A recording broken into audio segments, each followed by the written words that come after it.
Welcome back to the Surskit challenge. If you are not familiar with the rules I'm using, I suggest to watch the first video of the series. Without wasting any time, let's jump into it. After defeating Brawly, the next obstacle is going to be Wattson. He's an electric-type specialist and therefore a natural threat for my Surskit. But before that, there's a rival fight in the way. Since I replaced Mudkip with Surskit, May will have a Slugma, a Wingull, and a Grovyle. Unironically, the biggest danger is Wingull since it knows Wing Attack. But there is a major problem. The current moveset I have on Surskit was perfect for Brawly, but it's really bad against pretty much anything else. For reasons like this, trading and breeding are allowed by my rules. It's necessary to explain in detail the criteria I'm using for trading. For the main Generation 3 games, I'm allowed to trade anything obtainable up to the point I am with the challenge. So for example, I can trade a Marshtomp since normally the player can have it before the third gym. Also, the traded Pokémon can have an held item, as long as it's not from a further point of the run. Practically, at the moment I could get another TM09, because it's obtainable before Rustboro, but I can't give me the TM30 for Shadow Ball since it's located in Mount Pyre. Now back to the run. I decide to trade a level 23 Marshtomp and a female Surskit from Pokémon Ruby, and I make sure to give to one of them the TM for Thief since it's proven to be really useful. I'm going to use the new Surskit, named Mother, until I reach Mauville. In the way there are just the two Aqua Grunts in Slateport and the rival. In theory none of these battles is challenging, but Mother has really bad IV and a nature that lowers defense. So I actually need to EV train a bit. Back to Petalburg Woods, I get to level 21 defeating only Cocoons for the defense EV and Poochyena for some attack EV. Now that I'm prepared, the Grunts don't stand much of a chance. But the rival turns out to be more difficult than expected. The problem is that May sends Wingull first, and I based my strategy on it being the last. It's not just the wing attack damage, but it tends to lower my attack with Growl so that I'm in a big disadvantage against Grovyle. In the end I won the fight thanks to a clutch critical hit, but I'm really not proud of it. Now I have to leave behind me this minor drawback and focus on my strategy against Wattson. It took a good while to figure out, but then I've come up with a plan that with the right Surskit might work just fine. As I reach Mauville, I have access to the daycare. This means I can breed virtually infinite Surskits, and, not less important, I get access to its egg moves. However, I'm giving me some limitations. I can't have a move that one of the parents learn at a level above the current level cap. So in this case I'm not allowed to learn Hydro Pump, but I can get Mud Shot, which is without a doubt the best move I can have for this gym.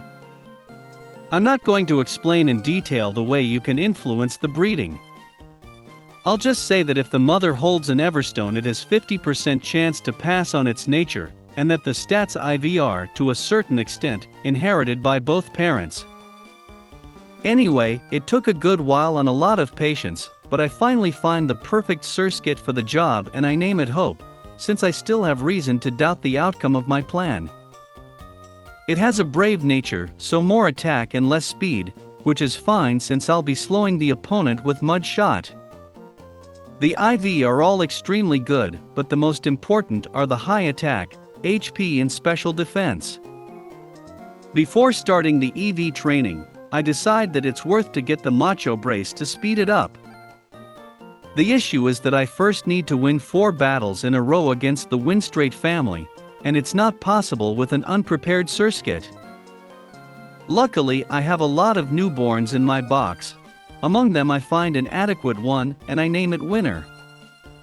The only problem is that I need to teach it Ice Beam, which is obtainable as a TM in the game corner for 4,000 coins. Not much I can do about it, so I just grind coins at the roulette.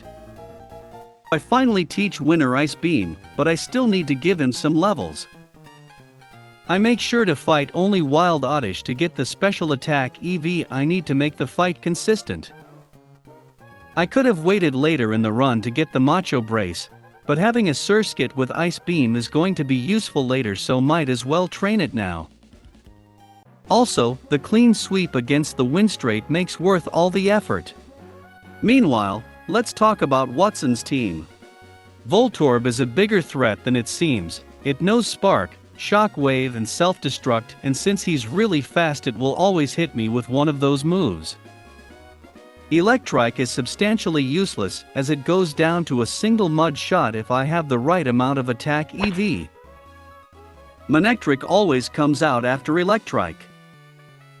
If the AI always goes for a super effective move and uses Quick Attack when it sees a kill, I can't survive no matter what I do. And the run would end here. Magneton is 4 times weak against ground moves, but it has a boosting defense nature, so I can't take it out one hit. However, it deals less damage than Manectric, and if things go accordingly to my plan I should be able to survive its Shock Wave and win the battle. Thanks to my Macho Brace I reach pretty fast the needed EV, boosted attack to hit hard enough, boosted special defense to survive shock waves, and a bit of defense to help against Manectric's quick attack. The distribution you see is the most efficient I could think of. Also, remember the citrus berry I stole from the Brawly fight? I planted it so that I can have more for the harder fights. And this is for sure one of them. Before the fight I make sure to teach Hope Thief using the TM I traded from Pokémon Ruby. As I approach Wattson you might hear a crack in my voice. I'm excited and scared of failing after all the trouble I've been through. First is Voltorb. As you can see I'm not full HP. I'm low enough to activate my citrus berry after getting hit. This way I'll be almost full HP against Manectric. As long as it doesn't blow up, crits, or paralyzes me I should always be fine. Then the Electrike comes out. As I said, it's not a threat at all, unless I miss Mud Shot, but even then, it goes for Howl. This is a good sign. Next is Manectric, and all comes down to this. It seems like as long as it doesn't see a kill, it prefers to use Howl or Thunder Wave. So turn 1 he howls, and I use Mud Shot to slow him down. Second turn, I steal his berry, but then he paralyzes me, putting me in a bad spot. I'm able to tank a shock wave. Luckily, I don't get fully paralyzed, and I barely take him down with a second Mud Shot. Magneton is last, and I know it doesn't see a kill. I'm paralyzed, but luck is by my side and I attack every turn as it goes for the unreliable Supersonic, and then hits a strong shock wave. Even with a super potion I'm finally able to take it down and win the badge. But that was really lucky. Unnecessarily lucky, if you ask me.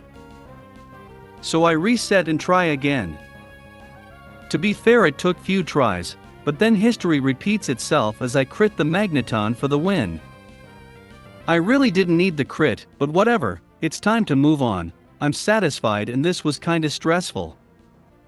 The upcoming part of the run doesn't seem too bad. Probably the next big obstacle is gonna be Norman slaking.